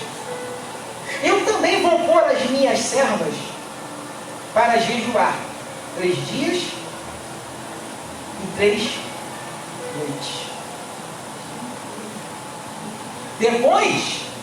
Depois, aí sim, eu irei ter com o rei. Ainda que esse seja um gesto considerado rebelde e contra a lei, se perecer por isso, então que pereça. Olha que mulher fantástica, né? Essa compreendeu o caminho da fé. Essa perseverou no caminho da fé. Essa não agiu por impulso, nem por emoção, nem por impaciência. O medo de Esther não era morrer, ela deixa bem claro aqui, né? Se tiver que morrer, eu vou morrer. Se for para perecer, então que pereça, eu vou morrer. Mas eu vou fazer tudo debaixo da direção de Deus. Eu não vou ser precipitado. Eu não vou fazer nada que seja humano. Tudo que eu fizer vai ser feito debaixo de ações espirituais. Não adianta te ir para a praça pública, rasgar a roupa,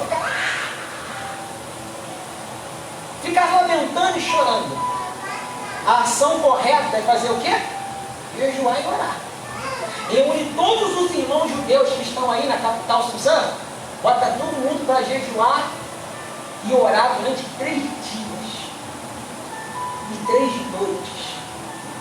Eu também vou jejuar 3 dias e 3 noites. Minhas servas também vão jejuar 3 dias e 3 noites. Então, aí sim, eu vou falar com o rei. Passaram-se os 3 dias e 3 noites. Capítulo 5. Esther vestiu seus trajes de rainha. Olha só, irmão.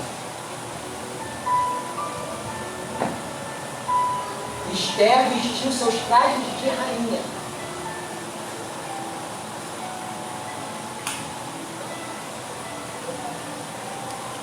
E foi ao pátio interior do palácio do rei, que fica em frente ao salão do rei. Xerxes estava sentado em seu trono na grande sala real, de frente para a entrada principal. Quando viu a rainha Esther ali no pátio, teve misericórdia dela e estendeu o cetro de ouro que tinha na mão, em sinal de atenção. Então Esther se aproximou e tocou na ponta do cetro. Então o rei lhe disse: o que é que tens, minha rainha Esther? Dize-me o que desejas, e ainda que seja metade do meu reino te darei. Opa, agora é a hora certa. Quem acha que agora é a hora certa? Levanta a mão. A impaciência te faria acreditar que agora era a hora certa. Depois de ouvir isso, já fui aceita por ele não me matou. Ainda virou para mim e disse: pede e eu te dou metade do meu reino. Contudo, Esther, olhando para o rei, lhe disse: se for do teu agrado, ó rei, venha hoje com Amã, pois eu vou preparar um banquete para vocês. Então o rei imediatamente exclamou: depressa, tragam Amã, para que atendamos ao pedido da minha rainha Esther. E assim o rei Amã foi ao banquete que estava planejado e havia mandado preparar. Enquanto comiam e bebiam um bom vinho do palácio, o rei perguntou mais uma vez a Esther: mas o que de fato tu queres que eu te faça? Diga-me, por favor, minha rainha, e serás atendida. Qual o desejo do teu coração? Até a metade do meu reino te será dada. Diante dessa palavra, Esther disse: aqui está, pois, a minha petição e o meu desejo.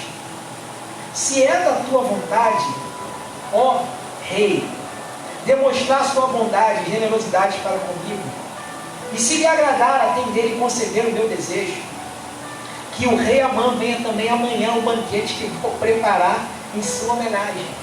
Olha só que mulher sagaz, inteligente. Você diria: agora é a oportunidade, a segunda vez. Não, amanhã vou preparar mais um banquete para você. Vou honrar esse grande homem, Amã, esse homem fantástico, fabuloso. Dentro do coração de desgraçado, maldito, querendo acabar com o povo, né? Vou voar no pescoço dele agora. Mas ela: não, vem amanhã. Naquele dia Amã saiu alegre, satisfeito. No entanto, ficou irado quando percebeu que Mardoqueu estava junto à porta do palácio. Vamos tentar avançar aqui para a gente. Você já conhece, não vou ler, senão a gente vai ficar aqui muito tempo. É longo. Mas a palavra diz que ele volta no outro dia. Aí no outro dia o rei pergunta a ela de novo: o que tu queres? E aí sim ela fala. Primeiro ela fala dela. Ela fala que ela é uma judia. Ela fala que ela é uma hebreia. E que aquele decreto também atingiria a sua vida. Então o rei Artaxerxes, ou Xerxes, fica irado. Mas ele já havia selado um decreto. Lembra que eu falei? O rei selou, não tem como voltar atrás. Aquele dia, o 13º dia, era o dia do extermínio dos judeus. Não, pastor, isso mudou, não mudou não. O 13º dia foi o dia do extermínio dos judeus. Esse dia aconteceu. Era o dia da destruição, como está lá no capítulo 9, versículo 28. Capítulo 9, 28.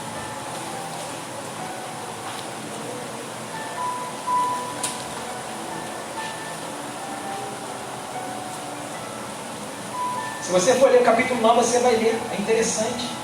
Você vai ver que esse dia, ele foi descrito como o dia do extermínio, o dia da destruição. Mas aqui no versículo 28 diz assim: esses 2 dias seriam lembrados e guardados em cada família, em todas as gerações, em todas as províncias e cidades. Esses dias, os dias de Purim, não seriam revogados jamais entre os judeus. E os seus descendentes os haveriam de lembrar e celebrar para sempre. O dia que era o dia da destruição, da tristeza profunda, da ruína, do extermínio completo dos judeus, agora passou a ser o dia do quê? O dia da celebração.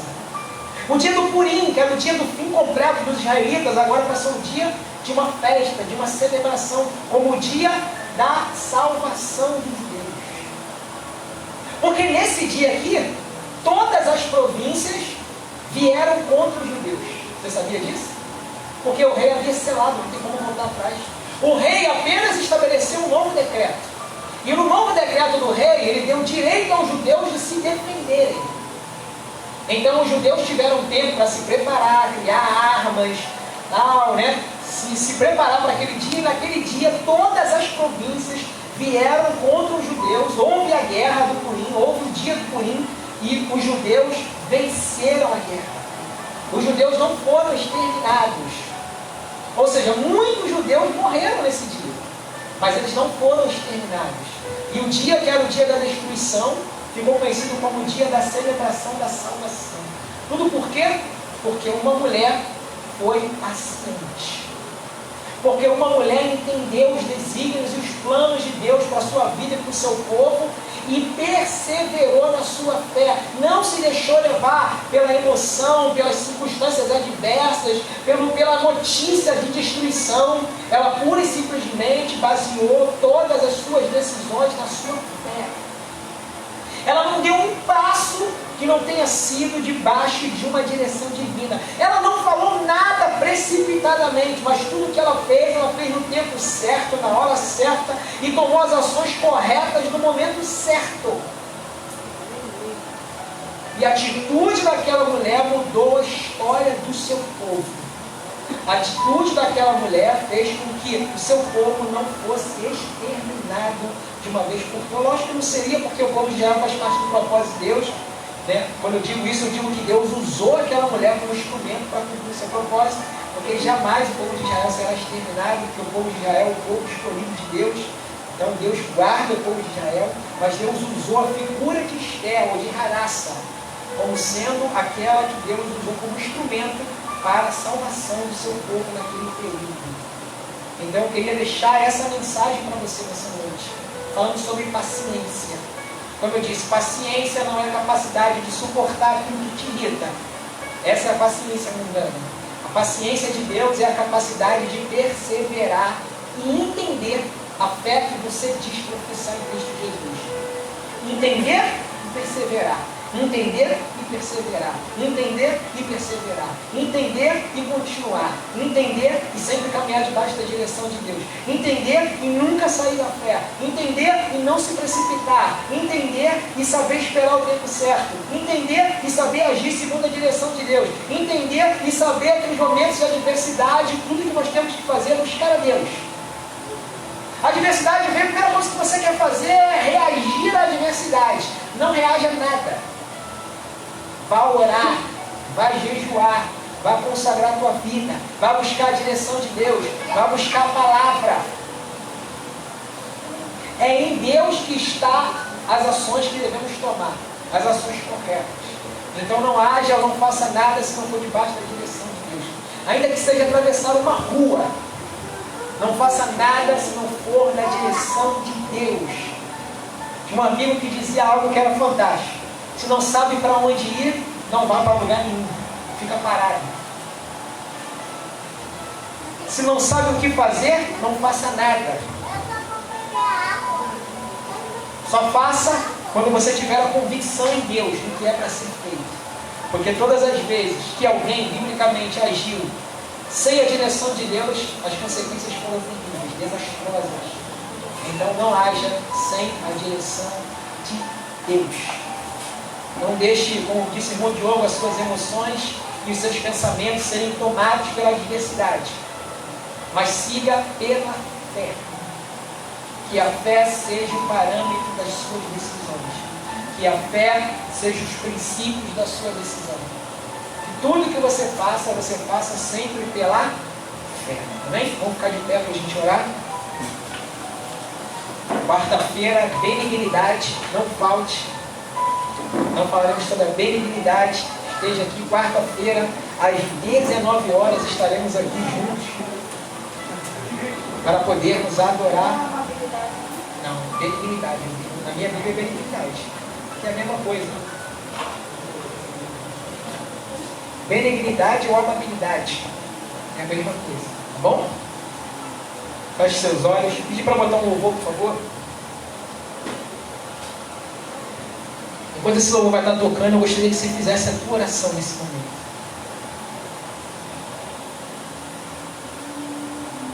O irmão Diogo lançou aqui quarta-feira Hashtag a paz, eu estou lançando aqui hoje. Hashtag ser paciente. Seja perseverante na sua fé. Não permita. E hoje nós estamos vivendo um período propício para que a gente se desestabilize nesse caminho de fé. Hoje nós estamos vivendo um período propício para que a gente seja impaciente das nossas ações. Senhor, eu só sou adorado, meu lar é entregar aquilo que eu não entendo. Eu só preciso aprender a esperar, obedecer e confiar. O tempo de Deus é perfeito. Pode aumentar, por favor. Olhem os lírios do campo. Enquanto esse louvor vai estar tocando, você vai fazer a sua oração agora, onde você estiver. Sempre cuidou, sempre cuidará. Olhe pra tua história. Você vai dizer: Senhor, em nome de Jesus, eu preciso desse fruto sobre a minha vida. Eu preciso aprender a perseverar nos momentos mais terríveis da minha vida. Eu preciso continuar caminhando neste caminho chamado fé. Eu não posso permitir que as circunstâncias, mais uma vez, me façam retroceder.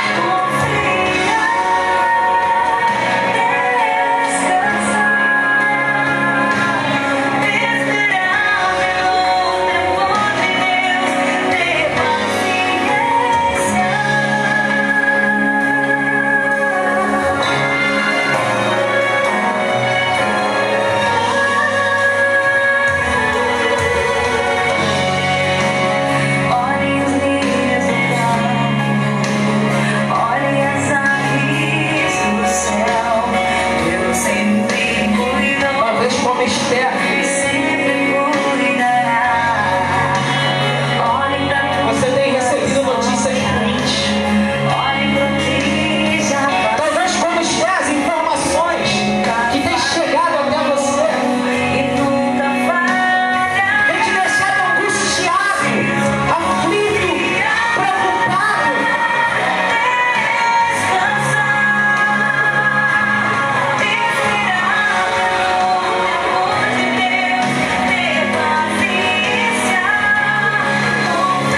Tem impulsionado você a agir. Tem gritado dentro de você para que você faça alguma coisa. Apesar de você não saber o que fazer. Mas essas notícias têm te motivado e te impulsionado todos os dias a fazer algo, a reagir contra.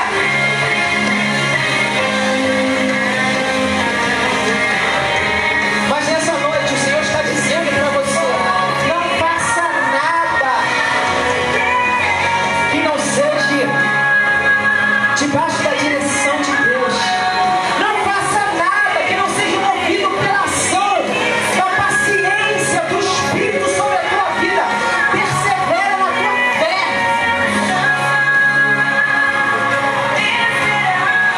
Persevera neste caminho que você decidiu trilhar.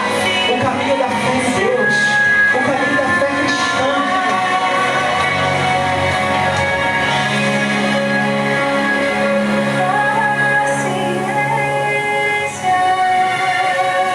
Senhor, em nome de Jesus, nós queremos nessa noite, como povo de Deus, te pedir perdão pelas nossas impaciências, te pedir perdão pelas nossas ações sentimentais, pelas nossas ações emocionais, te pedir perdão pelas nossas ações movidas por aquilo que é circunstancial, por aquilo que é humano. Muitas das vezes tampamos os nossos ouvidos, fechamos o nosso entendimento, negligenciamos a tua voz, queremos desesperadamente seguir os nossos impulsos humanos, queremos desesperadamente seguir as nossas razões humanas, queremos desesperadamente fazer aquilo que achamos ser o melhor para cada circunstância. E deixamos de buscar ao Senhor. Muitas das vezes fazemos como Mardoqueu, Senhor.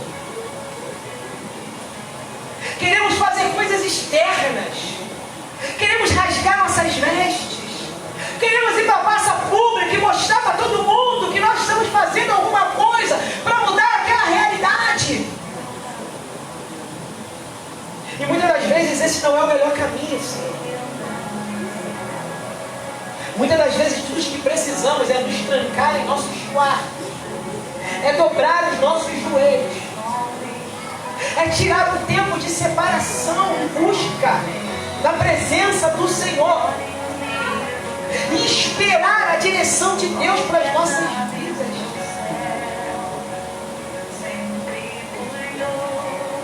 E esperar o comando de Deus para as nossas ações. Senhor, quantas das vezes nós sofremos pela nossa impaciência? Quantas das vezes nos precipitamos nos teus caminhos, Senhor? Quantas das vezes, movidos pelas circunstâncias, nós tomamos decisões como Abraão e Sara? Nós seguimos as nossas propostas humanas. Nós queremos ajudar Deus nas suas promessas. E muitas das vezes trazemos consequências desastrosas e terríveis sobre as nossas vidas, Senhor. Mas nessa noite, ao ouvir a Tua palavra, nós compreendemos que tudo tem o seu tempo. Tudo tem o tempo de Deus. Tem a hora exata de falar, tem a hora exata de agir, tem a hora exata de se colocar. Tem a hora exata de tomar decisões. Tem a hora exata, Senhor, de estabelecer os Teus planos e os Teus desígnios. Sim, fomos chamados por Ti, temos essa convicção. Sim, temos um propósito de Deus em nossas vidas. É um fato. Mas não quer dizer que por isso temos que agir segundo as nossas próprias convicções. Mas sim, buscarmos ao Senhor e esperarmos a direção de Deus para as nossas vidas na Sua palavra, Senhor. Assim, Deus, nessa noite, como igreja, nós queremos entregar as nossas vidas nas Tuas mãos. Nesse tempo tão difícil que temos vivido como sociedade, no mundo, onde as pessoas não sabem o que fazer, onde as pessoas não sabem para onde ir, onde as pessoas estão com medo do futuro, onde as pessoas estão com medo do amanhã, onde as pessoas não sabem o que será de suas vidas, dos seus filhos, da sua família, onde o desespero tem tomado conta da humanidade. Nós queremos nesse momento declarar, Senhor, que não queremos fazer nada que não seja debaixo da Tua direção. Não queremos, Senhor, e não podemos. Por isso, Senhor, nesta noite nós entregamos as nossas vidas como igreja na Tua mão. Nos guarda, nos sustenta. Não permita que a nossa impaciência nos leve à ruína, mas que a cada dia esse gomo do fruto do Espírito possa se fazer presente em nossas ações. E que todos os dias sejamos pacientes, não só nas coisas grandes, mas também nas coisas que nós consideramos pequenas, e muitas das vezes essas coisas pequenas são os causadores das grandes desgraças em nossas vidas, Senhor. Então não permita, seja na área profissional, num simples escolher de um emprego, seja na área financeira, numa simples ação financeira, seja na área da saúde, numa simples ação, seja nos relacionamentos familiares, entre marido e mulher, entre amigos, entre irmãos, não importa, Senhor. Tudo que nós venhamos a fazer, nas grandes e pequenas ações, que sejamos pacientes e perseverantes na nossa fé em Cristo Jesus. Assim, Deus, juntos nós oramos e entregamos as nossas vidas nas Tuas mãos. Se você recebe esta mensagem, se você crê nesta mensagem, dê um forte aplauso ao nome do Senhor Jesus. Levante a sua mão direita assim. Que a graça e a paz do nosso amado Senhor Jesus Cristo, as doces e incomparáveis consolações e o amor de Deus Pai, que vem até a nós por meio do Espírito Santo de Deus, esteja com a igreja de Jesus que está espalhada em cada canto dessa terra, com você que está aqui nesta noite presencialmente e com você que está nos assistindo agora pelas mídias sociais. Que o Senhor abençoe grandemente cada um de vocês e as suas famílias. Assim eu oro em nome de Jesus. Amém? E amém. Vamos na paz do Senhor. Uma noite abençoada para todos. Os professores da Rede Kids, a pastora pediu para se reunir aqui com ela rapidamente, por favor. Aqueles que... professores e auxiliares. Ela quer falar com vocês rapidinho, tá bom? Vamos na paz do Senhor, uma semana abençoada. Quarta-feira, 19 horas. Vamos na paz do Senhor.